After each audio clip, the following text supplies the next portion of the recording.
नमस्कार, जी मीडिया में आपका स्वागत है। मैं हूं दिलीप तिवारी। आज हमारे साथ एक खास मेहमान हैं जो अपनी गेंदों से कहर बरपाते हैं। इस समय कोरोना का कहर बरपा हुआ है, तो हम मोहम्मद शमी से जानेंगे जो टीम इंडिया के तेज गेंदबाज हैं कि कैसे कोरोना के खिलाफ इस जंग में सब लोग मिलकर कहर बरपाएं, क्योंकि कोरोना के कहर से पूरी दुनिया संकट में है। मोहम्मद शमी, बहुत बहुत स्वागत है आपका जी मीडिया में। Thank you.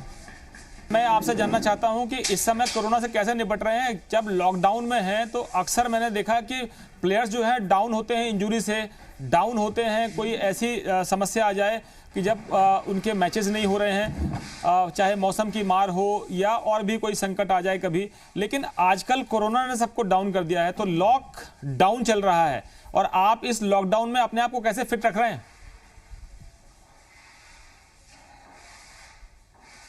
देखिए, जैसे आप लोगों ने पहले वीडियोस भी देखी होंगी कि मैंने अपना एक फार्म हाउस पे अपना अरेंजमेंट कर रखा है। जहाँ तक रनिंग और ट्रेनिंग का सवाल है वो मेरे पास अवेलेबल है, तो मैं कर पा रहा हूँ। लेकिन अगर सबको देखा जाए तो बहुत मुश्किल है इस लॉकडाउन के बीच।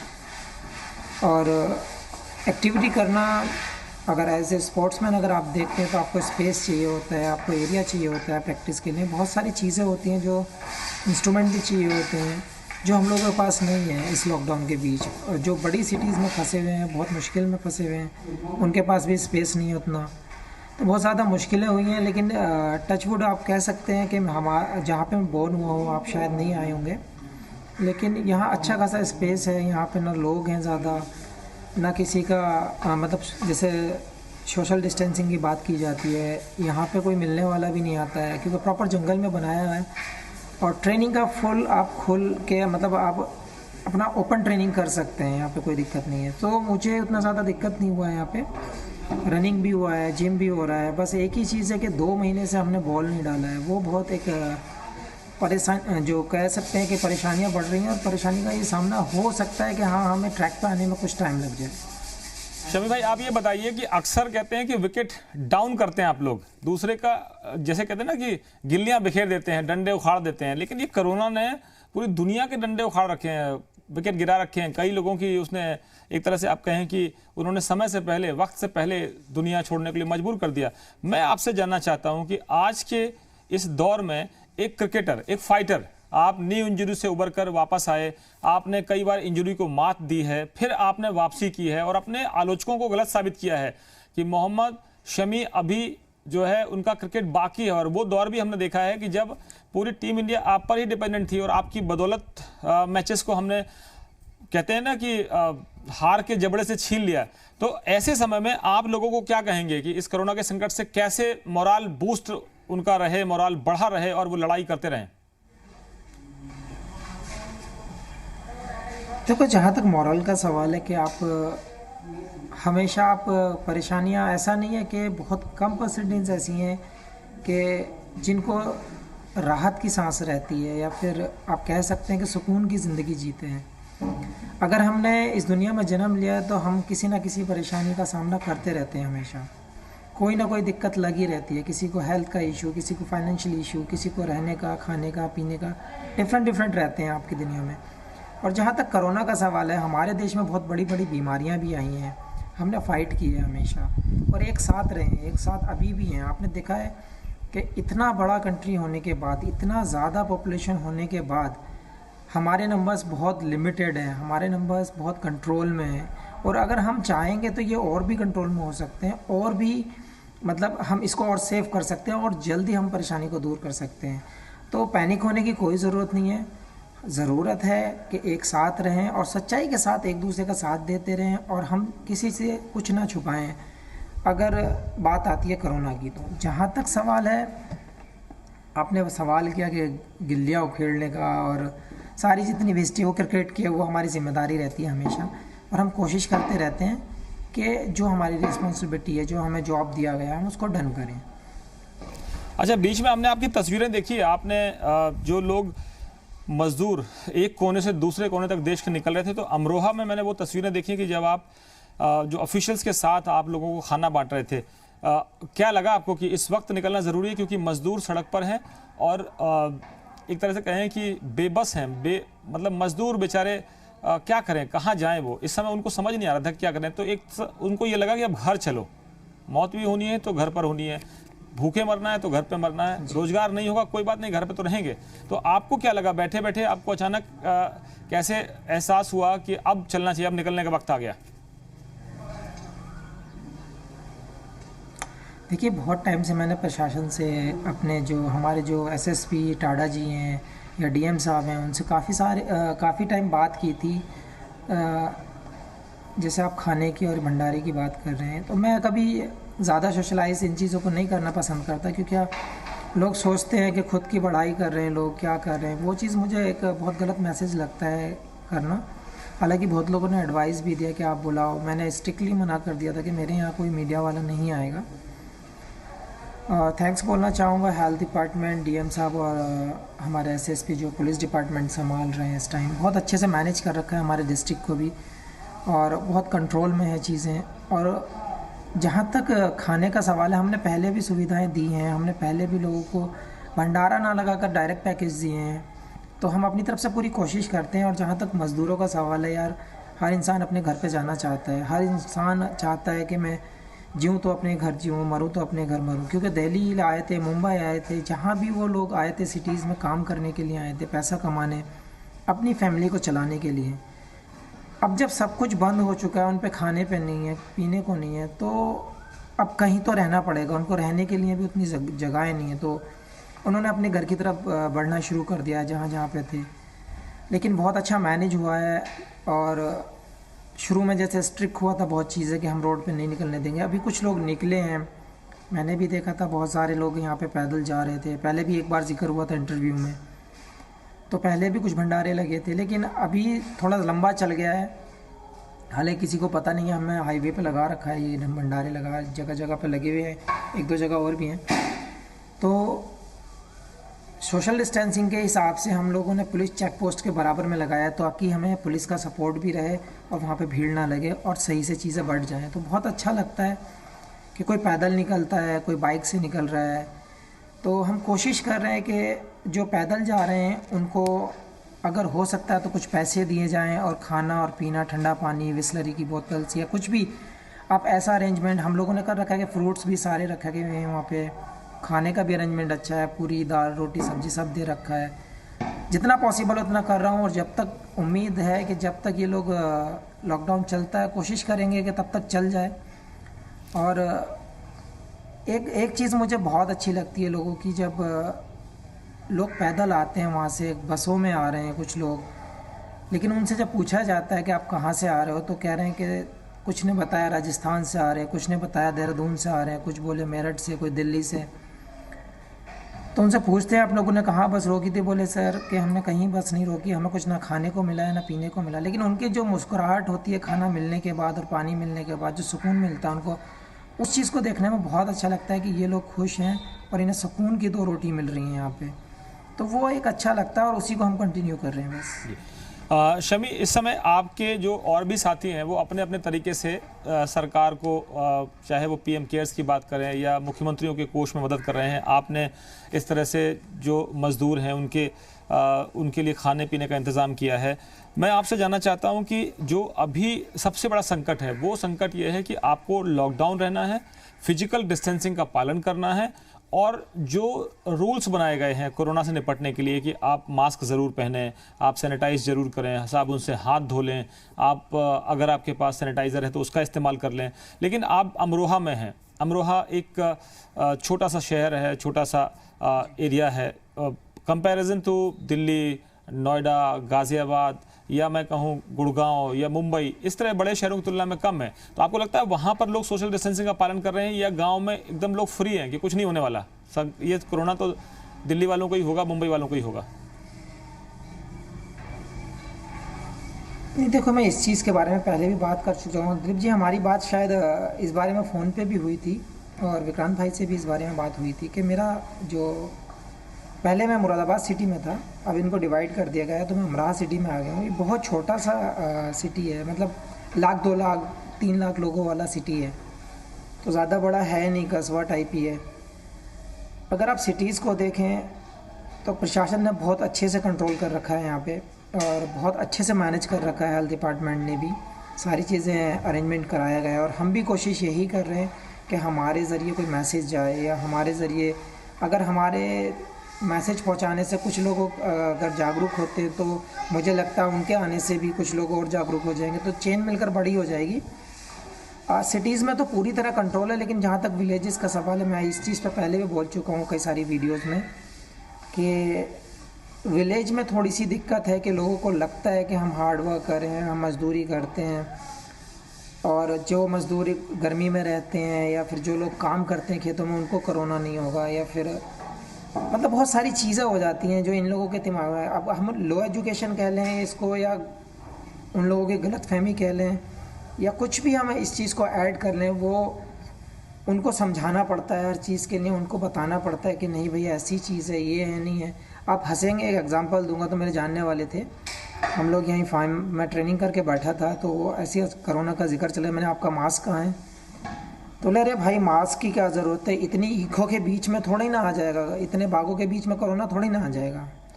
तो मैं बहुत हंसा उस चीज़ को सुनकर। मैंने कोरोना कोई आदमी का नाम, जानवर का नाम नहीं है, वो आदमी के साथ आएगा, आदमी तो आ सकता है। तो वो चीज़ें मतलब हैरानी वाली बात होती है, लेकिन ये चीज़ ये और जागरूक करना होगा। मुझे लगता है as a celebrity, as a sportsman, या आप जो भी हो, जो अगर आपकी प्रोफाइल ऐसी है जो आपको 10-20 लोग, 100-50 हज़ार लोग सुन सकते हैं, तो ज़रूर आपको मैसेज पहुंचाना चाहिए। और स्पेशली विलेजेस के लिए जहाँ पर ऐसी थिंकिंग है और जहाँ पर लोग बिल्कुल बिना डर के जी रहे हैं, उनको लगता है हमें कोई रोकने वाला नहीं है या हमको कुछ कहने वाला नहीं, तो गांव में अभी भी ज़रूरत है जागरूक होने की और स्ट्रिक्ट होना चाहिए। शमी भाई, एक चीज़ और हम देख रहे हैं कि जैसे रिवर्स माइग्रेशन है, मजदूरों की घर वापसी है, ये चाहे वो संकट की वजह से हो, चाहे उनके रोजगार ठप होने की वजह से हो, लेकिन कह रहे हैं कि रिवर्स माइग्रेशन से भी बहुत से लोग जो माइग्रेशन करके अपने गांव में जाएंगे, वहां भी ये कोरोना पहुंच रहा है, क्योंकि कई लोग उसमें से इन्फेक्टेड भी हैं, कोरोना पॉजिटिव भी हैं।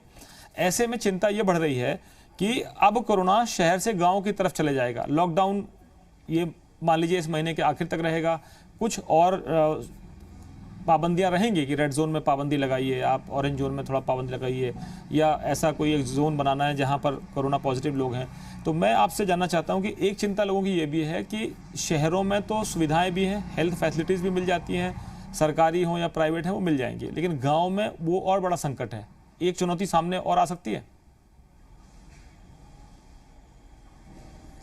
जी बेशक ज़रूर आ सकते हैं, क्योंकि मैं आपसे कह चुका हूँ इस चीज़ को कि हमें खुद जागरूक होने की ज़रूरत है। हमें खुद, जब तक हमें खुद को इंटरेस्ट नहीं आएगा या जब तक हम दूसरे की केयर नहीं करेंगे, तब तक हम इस चीज़ को ख़त्म नहीं कर सकते। और ये चीज़ अगर गांव में फैल गई तो बहुत ज़्यादा दिक्कत का सामना करना पड़ सकता है हमें, और बहुत ज़्यादा परेशानियाँ हो सकती है, क्योंकि हमारे पास उतनी फैसिलिटीज़ नहीं है, उतने सारा अरेंजमेंट हमारे पास नहीं है। तो हमें अभी से ही जागरूक होकर चलना पड़ेगा।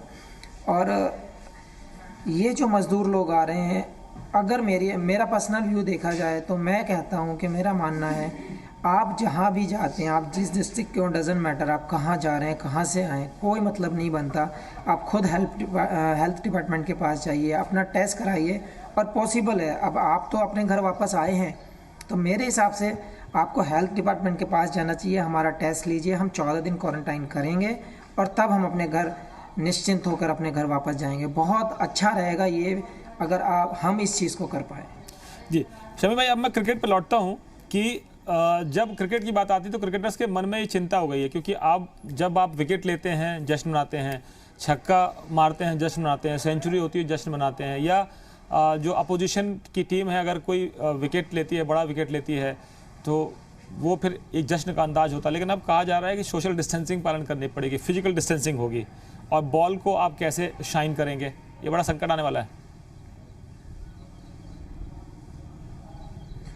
देखो बहुत संकट आने वाला है, और ये मेरी बात विक्रांत भाई से भी हुई थी कि सलाइवा के ऊपर इश्यूज आ रहे हैं, रूल्स आ रहे हैं, सेलिब्रेशन को लेके थोड़ा सा है, क्राउड को लेके थोड़ा सा दिक्कत है। तो देखिए अगर हमारे सामने ऐसी बीमारी है जो हमें सोशल डिस्टेंसिंग को मेंटेन करने पे मजबूर कर रही है, तो ज़रूर हमें करनी चाहिए। लेकिन एक चीज़ और है कि अगर हम मैच खेलते हैं तो हम as a family, as a unit, as a group खेलते हैं, तो क्यों ना हम अपना ही टेस्ट करा लें पहले सीरीज़ शुरू होने से पहले, कि हम निश्चिंत होने से पहले निश्चिंत होकर अपने ग्राउंड पर जाएं। बिल्कुल हम टेस्ट अपना देकर, अपने टेस्ट को जानकर, अपना क्लीन चीज़ लेकर हम ग्राउंड पर जाएं और हम बिल्कुल निश्चिंत रहें सेलिब्रेशन करने से और एक दूसरे से टच में आने से। तो मेरे हिसाब से ये बेटर रहेगा।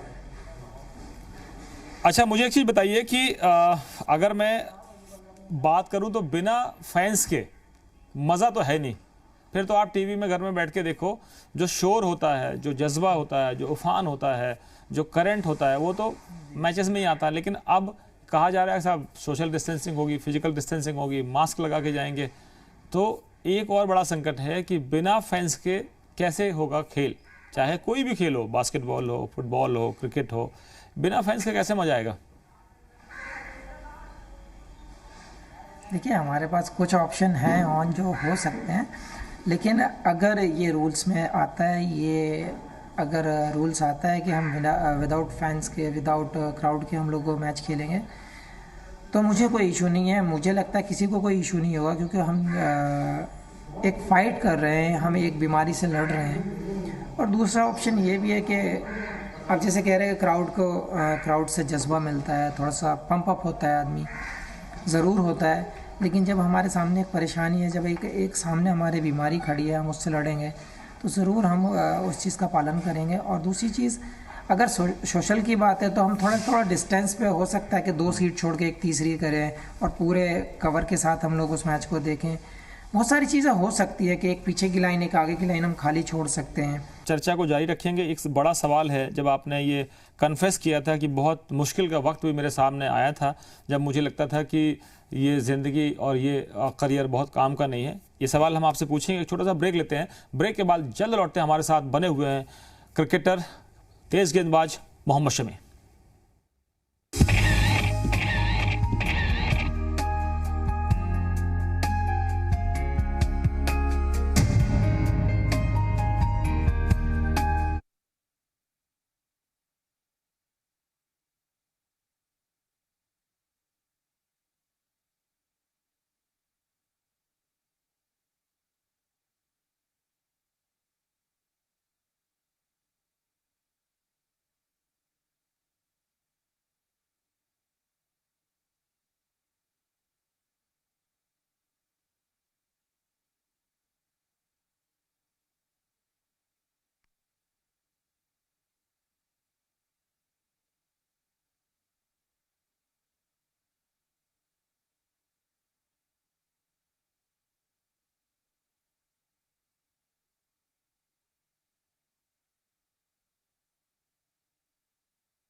ਸੱਤ ਸੁਰਾਂ ਨਾਲ ਬੰਨਿਆ ਹੈ ਸੰਗੀਤ, ਸੱਤ ਸੁਰਾਂ ਨਾਲ ਬੰਨਿਆ ਹੈ ਇਹ ਦੇਸ਼।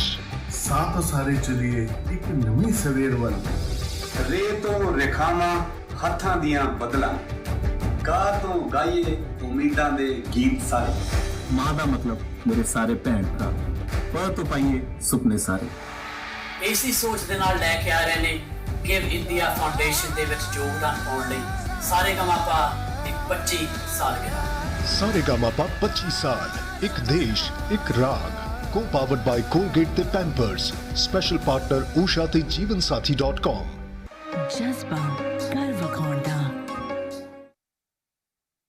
को पावर्ड बाय कोलगेट। स्माइल करो और शुरू हो जाओ। Special partner Usha racer fans. Live like a racer.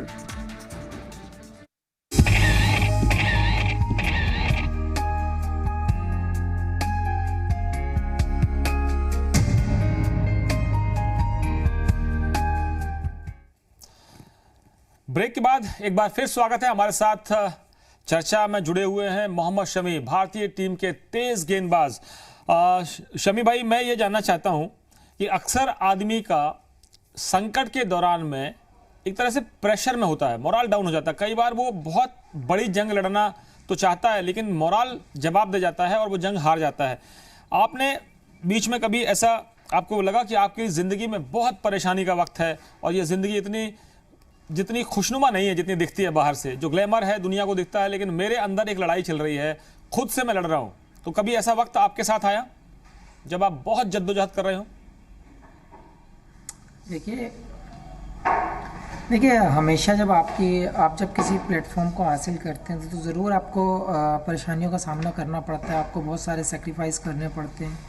लेकिन हाँ, ज़रूर आदमी की लाइफ में कोई ना कोई ख़राब टाइम ज़रूर आता है, बुरा टाइम ज़रूर आता है।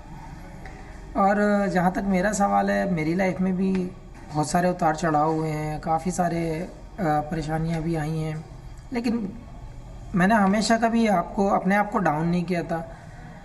एक समय आया था जब मेरा फैमिली मैटर चल रहा था, वो मैं डिस्कस करना नहीं चाहता। तो बस एक ही चीज़ कहना चाहूँगा उस बारे में कि अगर किसी पे परेशानी आती है या किसी को ऐसे संकट आते हैं कि वो बहुत ज़्यादा खुद से हार जाए या परेशान हो जाए, तो एक ही चीज़ कहूँगा कि प्लीज़ गिव अप मत करना कभी लाइफ में, और हमेशा फ़ाइट करना।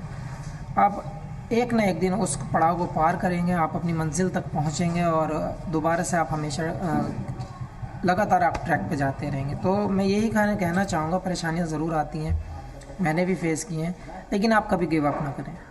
अच्छा शमी भाई, एक चीज़ मुझे बताइए कि कई बार क्रिकेटर्स इंजरी से परेशान होते हैं, टीम में इन आउट होने से, कभी अंदर कभी बाहर, कभी जगह पक्की नहीं है, कभी कोई प्लेयर आपकी जगह ले लेगा, कभी आप उस सीरीज़ में खेल रहे हैं, अचानक कोई ऐसा संकट आ जाए कि आपको उस समय टीम से ड्रॉप करना दिया जाए। कई बार परफॉर्मेंस होता है कि आप आउट ऑफ फॉर्म चल रहे हैं, तो कई बार खिलाड़ी इतने प्रेशर में होता है कि वो सोचता है कि साहब बस ख़त्म, अब ज़िंदगी यहीं अंत करनी पड़ेगी। ऐसा कोई दौर, ऐसा कोई संकट? नहीं यार, देखो क्रिकेट में उतार चढ़ाव, अप एंड डाउन ये तो होते हैं, और परफॉर्म भी कभी ख़राब होता है, कभी अच्छा होता है, कभी अंदर कभी बाहर, टीम में बहुत सारी चीज़ें होती हैं। लेकिन हाँ, मुझे 2015 के बाद मुझे ज़रूर लगा था, क्योंकि जब 2015 में मैं इंजर्ड हुआ था तो मुझे एक बार को लगा था कि हाँ शायद गिव अप ना हो जाए, क्योंकि बहुत ज़्यादा ही सीरियस वाली इंजरी हो गई थी और मुझे 18 महीने लग गए थे ग्राउंड पे वापस आने में। तो उस टाइम के उस बीच का जो पीरियड था, शुरू के जो मैं कहूँगा 4-6 महीने जो शुरू के थे, बहुत ज़्यादा फाइट थी उसमें, बहुत ज़्यादा मतलब इरिटेशन था, डिस्टर्ब था बहुत ज़्यादा। और ऊपर से हमारे जो एक्सपर्ट लोग बैठते हैं, जो ख़ुद को बहुत ज़्यादा महान बता देते हैं, वो लोग टिप्पणियाँ कर देते हैं, वो लोग अपने अपने कमेंट्स पास कर देते हैं, अपनी अपनी हेडलाइन निकाल देते हैं, कहीं ना कहीं कुछ ना कुछ बोल देंगे प्लेयर्स के बारे में। तो उसको सोच के लगता था कि शायद ओवर हो गया। लोगों ने मुझे, जितने भी एक्सपर्ट थे, मैक्सिमम लोगों ने कह दिया था कि बोले इसका कैरियर ओवर हो गया है, अब शायद ये नहीं खेल पाएगा। और जो इंजरी हुई है, जो इसने रिस्क उठाया है 2015 वर्ल्ड कप में खेलकर, और हमें नहीं लगता कि दोबारा खेल पाएंगे, उन्होंने अपनी टिप्पणियाँ कर दी थी। तो और आज ऊपर वाले का बहुत शुक्र है और आज मैं जिस पोजीशन पे हूँ, मैं मानता हूँ कि 2015 से भी बेटर मैं इंजरी के बाद होकर आया हूँ। तो एक ही चीज़, जैसे मैं कह रहा था कि आपको गिव अप नहीं करना चाहिए, निगेटिव थॉट नहीं आने चाहिए आपके दिमाग में। तो बहुत इम्पोर्टेंट पार्ट है कि आप अपने आप को पॉजिटिव रखें और गिव अप ना करें। आज अगर मैं उस कंडीशन में आके उस चीज़ को सोच के अगर मैं गिव अप कर देता या मैं अपनी हिम्मत हार जाता कि नहीं, अब तो एक्सपर्ट लोगों ने भी कह दिया, बहुत बहुत बड़े प्लेयर्स ने भी कह दिया है ऐसा, तो शायद मेरा क्रिकेट ओवर हो सकता था। एक बार कई बार ऐसे भी लोग होते हैं कि जो बड़े प्लेयर हों, बड़े स्टार्स हों, दुनिया में जिनकी बहुत बड़ी फॉलोइंग होती है, तो कई बार एक कहते हैं ना कि मानसिक तनाव हो जाता है कि कैसे करें, क्या करें, इतने लोग पीछे लग गए हैं। तो जो आपके अच्छे समय में, अच्छे करियर में वाह वाह करते हैं और उसके बाद जैसे ही आपका थोड़ा सा फॉर्म गिरा, फॉर्म आउट ऑफ फॉर्म आप हुए, टीम से आप बाहर हुए, वो बैश करना शुरू कर देते हैं। तो कई बार लगता है ये समझ ही नहीं आता, ये है क्या यार, ये किसके साथ खड़े हैं, ये हमारे दोस्त हैं, हमारे दुश्मन हैं, ये क्या है। तो आपको ऐसा भी सामना हुआ होगा कई बार कि जो कल तक आपकी तारीफों के पुल बांध रहे थे, फिर अचानक जैसे आपका फॉर्म खराब हुआ, आप इंजर्ड हुए, तो वो अचानक आपके खिलाफ बोलने लगते हैं। अरे ऐसे, ये तो दुनिया का नेचर है यार, ये ज़िंदगी में पार्ट है कि मुझे लगता है आप जिसको पालते हो, जो कहावत आई है कि आस्तीन में जो सांप पालते हैं, वो बहुत 99% लोगों को आपको मिल जाएंगे ऐसे कहीं ना कहीं, कि आपकी ज़िंदगी में भी, दिलीप भाई आपकी ज़िंदगी में भी, मेरी भी, और जो लोग देख रहे हैं शायद उनकी ज़िंदगी में भी अपने लोगों ने बहुत मतलब धोखा दिया होगा। उनको भी फील हुआ होगा बहुत बार कि हाँ ये कल मेरे साथ था, आज किसी और के साथ है। समझ में आता है, दिखता है। आप यकीन नहीं करेंगे कि मेरे पास आज भी ऐसे लोग हैं जिनको मैं जानता हूं कि ये मेरे अंदर से दुश्मन है, लेकिन मैं आज उनके लिए भी फैसिलिटी अरेंज कर रहा हूं कि वो अपनी ज़िंदगी जी लें और खुदा ना खास्ता ये किसी अच्छे मोड़ पे आके अपना ट्रैक बदल दें और इंसान बन जाएं।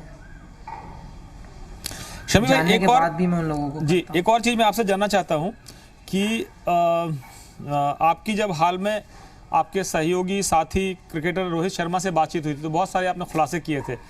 तो आपने कहा कि एक बार मुझे लगा कि अब मतलब सुसाइड कर लेने का मतलब कई बार अंदर से वो हो गया था। तो ऐसा कौन सा दौर आ गया आपको कि अचानक आपको लगा कि नहीं, अब बस ज़िंदगी ख़त्म करोगे?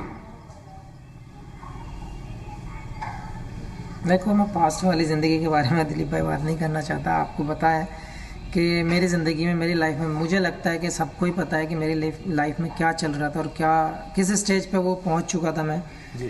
तो बहुत डिप्रेशन वाला टाइम था और सबसे मुश्किल टाइम था मेरी लाइफ का। तो जो थॉट आया था वो रोहित ने पूछा, मेरे जो सच था वो निकल गया मुँह से, फिर ठीक है। लेकिन उस दिन भी मैंने यही बोला था कि अगर क्रिकेट थी तो सब कुछ था मेरी लाइफ में, और आज क्रिकेट है तो सब कुछ है मेरी लाइफ में। आज मुझे लोग अगर जानते हैं, क्रिकेट की वजह से जानते हैं, तो मैं क्यों, उस दिन भी मैंने यही जवाब दिया था कि जिस वजह से आपको जानते हैं, जिस वजह से, जिस थिंकिंग, जिस मेहनत, जिस प्लेटफॉर्म की वजह से लोग तुम्हें जानते हैं, आप क्यों ना उसको दोबारा उसको स्टार्ट करें।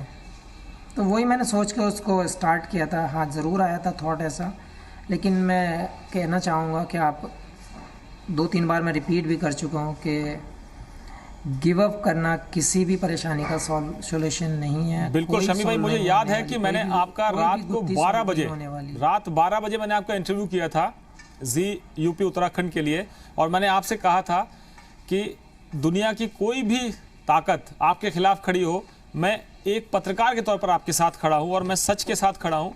आपकी व्यक्तिगत ज़िंदगी में दखल देने का मुझे कोई अधिकार नहीं है। और मुझे वो दिन याद है जब आपने कहा था कि ऐसा लगता है कि पूरी दुनिया मेरे खिलाफ है, तब हमने कहा था कि जी मीडिया आपके साथ है। उस दिन वो इंटरव्यू रात 12 बजे हमने एक सड़क पर किया था। याद है मुझे, बहुत मुश्किल टाइम था, लेकिन मैं थैंक यू बोलना चाहता हूँ सबका जो मेरे साथ परेशानी में खड़े थे, और जो लोग आज भी हैं मेरे साथ और जो लोग पहले भी थे। थैंक्स बोलना चाहता हूँ उन लोगों को दिल से, और उम्मीद करता हूँ कि आप लोग अपने जो साथ खड़े होने वाले लोग हैं 8-10 को ज़रूर साथ खड़ा कीजिए। और मैं उनसे भी कहना चाहता हूँ जो नेगेटिव लोग हैं कि अपनी थिंकिंग को चेंज कीजिए और पॉजिटिव वे में जाइए, आप बहुत सक्सेस पाएंगे। मुझे एक चीज़ आपसे और पूछनी है कि जब हमने देखा कि हमारी टीम इंडिया में एक ज़माना था, एक दौर था जब दिल्ली का बोलबाला था, दिल्ली के प्लेयर्स का बोलबाला था, और एक ज़माना था जब महाराष्ट्र यानी मुंबई जो एकदम से पूरा लीड करती थी। अब हमने देखा है कि आप हैं उसमें शामिल हैं, खुद धोनी रहे हैं जो एक छोटी सी जगह से आए हैं, रैना बाहर ऐसे निकल कर आए हैं। तो हमने देखा कि अब छोटे छोटे शहरों से बड़े बड़े क्रिकेटर निकलते हैं। कहते हैं ना कि बड़े बड़े शहरों में छोटी छोटी बातें होती हैं, लेकिन अब छोटे छोटे शहरों में बड़े बड़े प्लेयर होते हैं। तो ये दौर बदल गया है अब क्रिकेट का, काफ़ी हमने बदलाव देखे हैं।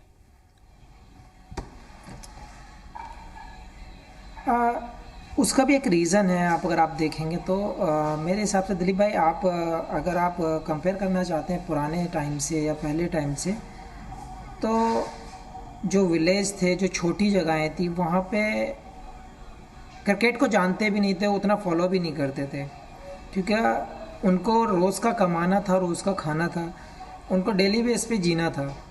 तो उन्हें ज़्यादा कुछ पड़ी नहीं थी और ज़्यादा कुछ स्पोर्ट्स का कुछ था भी नहीं। तो बड़ी सिटीज़ में स्पोर्ट्स को फॉलो करते थे, एजुकेशन लेवल भी हाई था, आपके सारी चीज़ें अवेलेबल थी, जो चीज़ की ज़रूरत है आपको स्पोर्ट्स में, आपके एजुकेशन में, आपकी हेल्थ में, आपकी जिसकी चीज़ की ज़रूरत है तो बड़ी सिटीज़ में अवेलेबल था।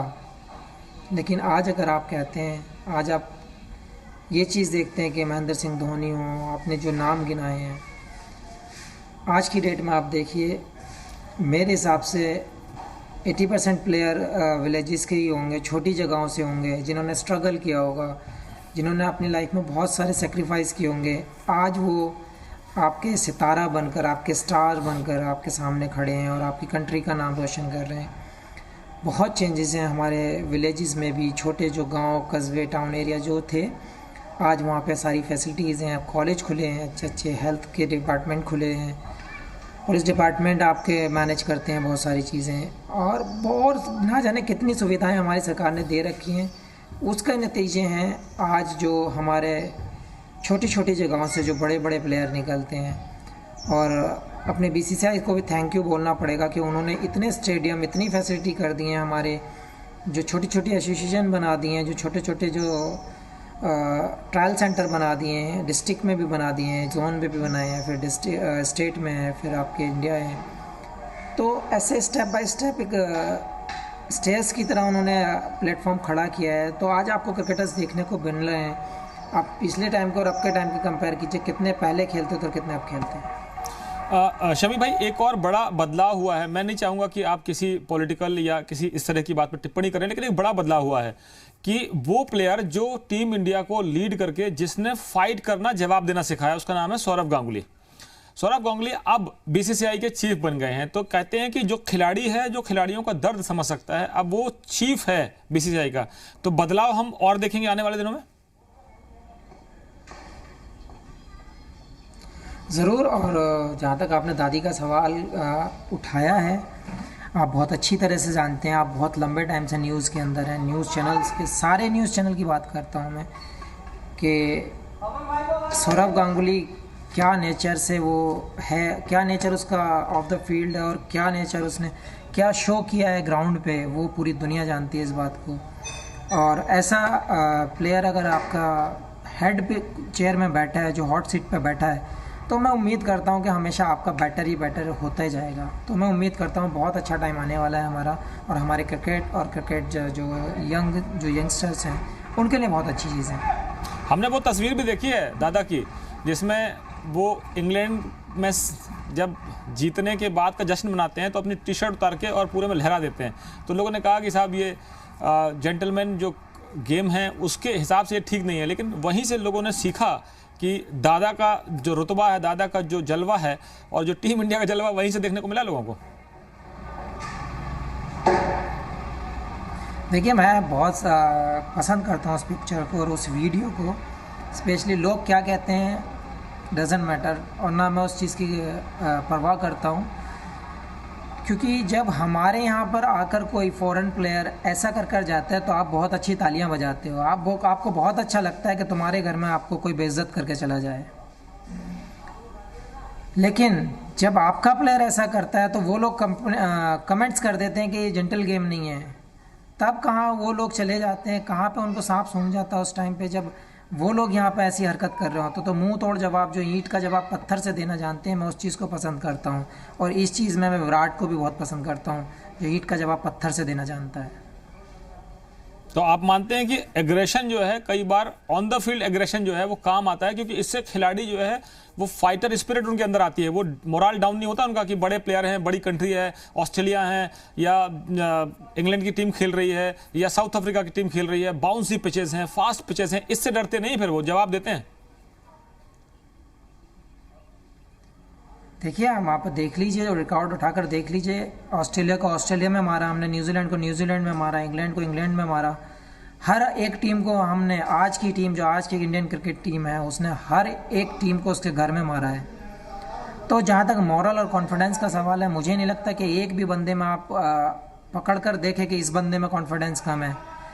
सबसे हल्का हमारे पास चहल है, चहल का कॉन्फिडेंस देख लेना, वो ऐसा पतला सा है लेकिन उसमें 4 आदमी को कॉन्फिडेंस भरा हुआ है। लेकिन जब आप लोगों की टीम मीटिंग होती है, जब आप मैच खेलने जाते हैं, उससे पहले कैप्टन के जो, जैसे कहते हैं ना, कैप्टन जो कमांडर की जो मैसेज होता है, कमांडर का मैसेज, वो अक्सर विराट कोहली का है कि किस तरह से अब हमको इस जंग को जीतना है। तो क्या शब्द आपको अच्छे लगते हैं, विराट कोहली के हों या रोहित के हों, क्या शब्द आपको इंस्पायर करते हैं? देखिए, इंस्पायर की जहाँ तक बात है, मुझे सबसे अच्छी चीज़ ये लगती है कि जब हम किसी टूर्नामेंट को खेलने जाते हैं या हम कोई कंपटीशन जब स्टार्ट करते हैं, हम एक मीटिंग करते हैं कि हाँ, हमें इस प्लान पे चलना है। इन केस अगर हमारा प्लान ए नहीं चलता तो हमारे पास बी प्लान होना चाहिए। क्योंकि आपको समझ आना हो सकता है कभी कभी कि हम लेट समझते हैं, कंडीशंस को लेट ऑब्जर्व करते हैं, बहुत मुश्किलें कभी कभी आ जाती हैं। तो वहाँ पे जो आपके सीनियर प्लेयर हैं, वहाँ पे जो एक्सपीरियंस है, वहाँ पे काम करता है। बहुत ज़रूरी होता है कि आपका एक्सपीरियंस, आपकी जो वर्डिंग होती है, आपका जो बात करने का तरीका होता है, क्योंकि एज ए कैप्टन अगर जब आप लीड कर रहे हैं किसी टीम को, तो आपको ये पता होता है कि मुझे अपनी टीम से कैसे बात करना है, मुझे किस प्लेयर से कैसे बात करना है, या किस लैंग्वेज में बात करना है, या किस तरीके से बात करना है। वो बहुत ज़रूरी होता है। और बहुत अच्छा लगता है जब हम ग्राउंड में घुसकर सर्कल बनाते हैं, तो हम एक सर्कल बनाकर एक बंदा बोलता है और सब लोग उसको सुनते हैं और उस पर एग्री होते हैं कि हम एक टीम है, एक फैमिली है, एक यूनिट है और ये कर आएंगे। तो बहुत अच्छा लगता है, वहाँ से बहुत मोटिवेशन मिलता है और बहुत अच्छा कुछ आपको सीखने को मिलेगा अगर आप ऑफ द फील्ड और ऑन द फील्ड प्लेयर्स को अगर जज करना सीखें तो। अच्छा, आपकी लाइफ में टर्निंग पॉइंट क्या क्या रहे? कई बार आपको वसीम अकरम ने भी सिखाया होगा, कई बार आपको और भी प्लेयर ने। तो आपकी लाइफ में वो कौन से प्लेयर हैं जो आपको अप्स एंड डाउन्स में लगातार मदद करते हैं और जिनके लिए आपको लगता है कि यार मेरी ज़िंदगी में ये 2 3 4 लोग हैं तो बहुत बड़ी टीम होती है, सब एक दूसरे को बूस्ट अप करते हैं, लेकिन ये 3-4 लोग नहीं होते तो शायद मोहम्मद शमी नहीं होते। देखिए, ऐसा कुछ, मैं इतने बड़ी सिटी या इतने बड़े टाउन से नहीं हूँ कि जो मेरे आसपास कोई प्लेयर्स की लाइन लगी हो या मैं किसी से मिलता रहता हूँ, ऐसा कुछ नहीं है। लेकिन हाँ, जितना भी टाइम मिलता है, जितने भी सीनियर प्लेयर मिलते हैं, जितने भी एक्स प्लेयर मिलते हैं, मैं कोशिश करता हूँ उनसे ज़्यादा से ज़्यादा बात करने की, ज़्यादा से ज़्यादा एक्सपीरियंस शेयर करने की पूरी कोशिश करता हूँ कि जितना भी पॉसिबल हो सके मैं उनके एक्सपीरियंस को जानूँ, उन लोगों ने किस कंडीशन में क्या किया है वो जानूँ। बहुत सारी चीज़ें रहती हैं आपकी, जब आप नए टीम में आते हैं तो आपका कॉन्फिडेंस हमेशा आप दबे रहते हैं, आपको लगता है कि सीनियर प्लेयर हैं, ये वो प्लेयर है, इसका नाम ये है, इसका नाम ये है, इनको मैंने टीवी पे देखा। बहुत सारी चीज़ें दिमाग में चलती हैं जब आप पहला मैच खेलते हैं। तो जब आपको एक्सपीरियंस प्लेयर मिलता है, आपको हमेशा आपको सीखने की चाहत होनी चाहिए, आपको हमेशा आपको जानने की चाहत होनी चाहिए कि मुझे अपने इस डिपार्टमेंट एज ए बॉलर मुझे कौन बॉलर अच्छे रहे हैं पास्ट टाइम में। अगर मुझे कोई भी एक्स प्लेयर मिल गया तो ये अच्छा, ये बॉलर उस टाइम पे ऐसा रहा, इसने ऐसा डाला था, वो आपके दिमाग में होना चाहिए। तो मैं इससे कुछ पूछ लूँ, कुछ जान लूँ, हो सकता है कुछ आपके मतलब का मिल जाए। तो बहुत ज़रूरी होता है कि आप हमेशा मतलब अपनी भूख को बढ़ाते रहें कि मुझे ये जानना है, मुझे ये जानना है। और जहाँ तक सवाल बड़े प्लेयर्स का जानने का है और जहाँ तक बात करने का सवाल है, मैं अपने यहाँ ज़हीर भाई को मैं काफ़ी टाइम से काम किया हूँ साथ में, काफ़ी टाइम रहा हूँ, डीडी में भी रहे हैं हम लोग साथ में, और इंडिया भी हम साथ में खेले हैं। उनका जो बात करने का तरीका है बहुत अच्छा तरीका है। आशीष भाई से भी मैं बहुत सारी बात कर चुका हूँ इस बारे में। तो आप कंडीशंस के बारे में अगर जानेंगे तो आपको बहुत सारी चीज़ें पता चल जाती हैं, आपका माइंड थोड़ा सा ओपन हो जाता है, आप एग्जॉर्ब अगर कर सकते हैं वो चीज़ें कर सकते हैं। और जहाँ तक वसीम भाई का आपने सवाल किया, हाँ ज़रूर 3-4 साल उन्होंने काम किया, बहुत हेल्प मिली उनसे। तब तो मेरा स्टार्टिंग था, मुझे सीखने को बहुत कुछ मिल गया, और स्पेशली रिवर्स के बारे में मुझे बहुत कुछ जानने को मिल गया था। शमी भाई, एक आखिरी सवाल मैं करना चाहूँगा, कोरोना पर लौटते हैं कि कई बार ऐसा होता है कि कहा जाता है कि कोरोना से हमको बचना है, जिसको कोरोना हो गया उससे जो है हमको नफरत नहीं करनी है। तो हम कई बार अपने साथियों को भी समझाते हैं कि भाई आप सोशल डिस्टेंसिंग का पालन करिए, फिजिकल डिस्टेंसिंग का पालन करिए, लेकिन कोई हमारे साथी संकट में आते हैं तो जो हमसे फ़ोन करके पूछते हैं, एक तो उनका मतलब ये होता है कि आप सुरक्षित हैं कि नहीं, एक तो ये होता है। दूसरा होता है कि यार हम इससे कल मिले थे, कहीं ये भी तो नहीं कोरोना वाला है। तो दो बातें छुपी होती हैं, एक तो वो आपको जानना चाहता है कि आपको कोरोना तो नहीं हो गया, दूसरा ये जानना चाहता है कि भाई आप स्वस्थ हो कि नहीं। तो 2 तरह के लोग होते हैं दुनिया में, जो आपने कहे कि कई तरह के लोग होते हैं, हम जानते हैं कि ये इसका मतलब क्या है। तो मैं आपसे जानना चाहता हूँ कि ऐसे लोगों को मैसेज क्या है कि जो इसलिए जानना चाहते हैं कहीं कि आपके संपर्क में हम आए थे, हम तो कहीं नहीं संकट में आ गए, या फिर एक दूसरा होता है कि वेल विशर वाकई होता है वो आपका? देखिए, मैं कहना चाहूँगा इन लोगों के लिए कि अगर जहाँ तक कोरोना का सवाल है, आप हमेशा, आपको कोरोना है या नहीं है, आप सोशल डिस्टेंसिंग रखिए, हमेशा डिस्टेंस मेंटेन कीजिए, आप मास्क लगाइए, सैनिटाइज़र यूज़ कीजिए, क्योंकि ये एक लंबा प्रोसीजर है, हमें लंबे टाइम तक करना पड़ेगा। और जहाँ तक सवाल ऐसे लोगों का है, आप ऐसे लोगों को कुछ नहीं करते, जिनके आगे क्वेश्चन मार्क लगा होता है, उनका आप कुछ नहीं कर सकते।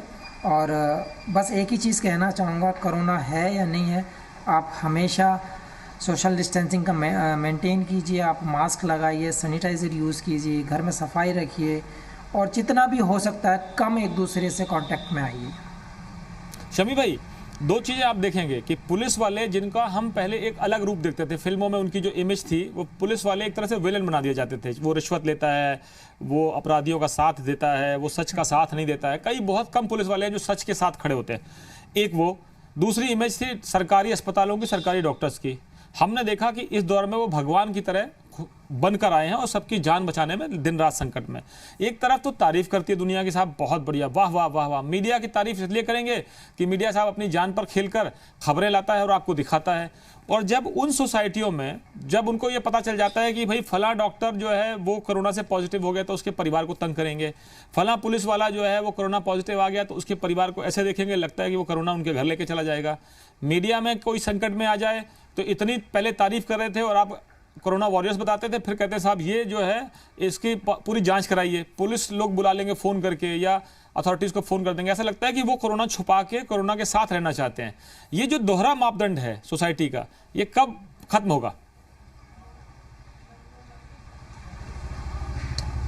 देखिए, ये कभी ख़त्म नहीं होने वाला। जिनकी फितरत ऐसी है, जिनका नेचर ही वैसा है कि इधर कभी इधर कभी इधर, तो आप कुछ नहीं कर सकते ऐसे लोगों का। लेकिन देखिए, आप हमेशा, आपके डॉक्टर्स ने आपकी हेल्प की है, आपकी पुलिस ने हमेशा आपका अच्छा चाहा है। लेकिन एक ही चीज़ कहना चाहूँगा, जब आप अपने इस गिरेबान में झांक लेंगे, उस दिन आपको सच्चाई पता चल जाएगी आप क्या हैं या आप कितने गलत हैं। क्योंकि मजबूरी होती है कि सामने वाला आपको किस टाइप से डिफेंड करे, आपको किस टाइप से मैनेज करे। उसके नज़रिए में, आपके नज़रिए में क्या है वो मैटर नहीं करता है, आप क्या कर रहे हैं वो मैटर करता है। तो पुलिस न हो, हमारा प्रशासन हो, हमारा हेल्थ डिपार्टमेंट हो, आप तो कभी कभी टीचर्स को भी ब्लेम कर देते हैं कि उसने मुझे मारा, गलती नहीं थी। लेकिन ये चीज़ें आपके दिमाग में सेट हैं, तो जिस दिन आपने अपने आप को ठीक कर लिया उस दिन समाज ठीक हो जाएगा, मेरा मानना है। अच्छा, आखिरी सवाल, यहाँ हम इस चर्चा को ख़त्म भी करेंगे क्योंकि काफ़ी देर से हम आपसे चर्चा भी कर रहे हैं। मैं आपसे जानना चाहता हूँ कि जो लोग कोरोना के संकट में भी अपना फ़ायदा सोचते हैं, तो हमको ये समझ में आया इस दौर में, ना तो बड़ी गाड़ी चाहिए, ना बड़ा बंगला चाहिए, ना बड़ा बहुत ज़्यादा संपत्ति चाहिए, बस सेहत चाहिए। सबसे बड़ा जो आपका धन है वो है सेहत, और सेहत के साथ साथ आपका छोटा सा परिवार जो होता है वो आपको समेट के रखता है। आपके परिवार में कोई हो, भाई बहन, माँ बाप, परिवार सब होता है, तो वही आपके काम आएंगे। अब इतना खतरनाक दौर आ गया है कि लोग एक दूसरे से मिलने से डरने लगे हैं। तो मैं आपसे जानना चाहता हूं कि आपकी जिंदगी में भी कुछ बदलाव आया है कि सब कुछ तो हम चाहते थे पहले, लेकिन अब लगा कि सेहत है, जान है तो जहान है। जी हाँ, ज़रूर, क्योंकि ये परेशानी, ये बीमारी ऐसी आई है कि बहुत लोगों को सीख देकर गई है कि हमें किससे कितना रखना चाहिए, कितना बाहर जाना चाहिए, कितना लोगों से मेंटेन डिस्टेंस करना चाहिए। और सबसे बड़ी चीज़ क्या है कि हम लोग, हमारा देश इतना बड़ा है, इतना ज़्यादा पॉपुलेशन है हमारे पास, जो चीज़ें कोरोना में आई हैं वो चीज़ें जनरली होनी चाहिए थी। आप सोशल डिस्टेंस को मानिए, आप क्लीन रहने को बोलिए, आप मास्क को बोलिए, आप सैनिटाइज़र बोलिए, कम मिलना जुलना बोलिए, या हेल्थ का केयर करना बोलिए आप। तो ये बहुत ज़रूरी होता है किसी भी देश में, किसी भी टाउन में, किसी भी विलेज में। आपको, जब आप इंसान हो तो आपको इन चीज़ों का पालन करना ही चाहिए। इस बीमारी ने ज़रूर सीख लगा दी है कुछ लोगों को कि जब परेशानी आती है तो हम सब कुछ करते हैं, जब परेशानी नहीं होती हम सब भूल जाते हैं। लेकिन हमें इन चीज़ों का हमेशा ख्याल रखना चाहिए और हमेशा इन चीज़ों का पालन करना चाहिए। तो बहुत सारी सीख मिली है इस चीज़ से भी कि कैसे एक दूसरे से लोग भाग जाते हैं, कैसे एक दूसरे को लोग किस थिंकिंग से देखने लगते हैं, क्या नज़रिए चेंज होते हैं लोगों के। शमी भाई, बहुत बहुत शुक्रिया आपका। ईद एडवांस में मुबारकबाद दे दूं, क्योंकि ईद के समय तो आप सोशल डिस्टेंसिंग का पालन करना पड़ेगा। आप अमरोहा में हैं और मैं दिल्ली में हूं, नोएडा में हूं, तो सेवैयाँ जो है वो बाद में जब सोशल डिस्टेंसिंग का पालन करेंगे तब खाएंगे। जी जी जी, बेशक। और आपको भी बहुत बहुत ईद मुबारक, आप सबको भी, और जितने सुनने वाले हैं मैं आप सबको भी कहना चाहूँगा, आप सोशल डिस्टेंस मेंटेन कीजिए। आपके त्यौहार हैं, बेशक मानता हूँ त्यौहार हैं, लेकिन हमें इस परेशानी से लड़ना है, इस बीमारी से लड़ना है। तो सोशल डिस्टेंसिंग रखिए, क्लीन रखिए और सैनिटाइज़र और मास्क का यूज़ करिए। और एडवांस में सबको ईद बहुत बहुत मुबारक हो, और आपको और आपके परिवार को भी। तो मेरी सेवैयाँ और खजूर ड्यू रहे पक्की। जो मेरे यहाँ पर आएगा, जो मेरे यहाँ पर रहेगा, उसके लिए खजूर, सेवई, मैं होम डिलीवरी भी एक्सेप्ट कर लूँगा अभी, सब मिलेगा।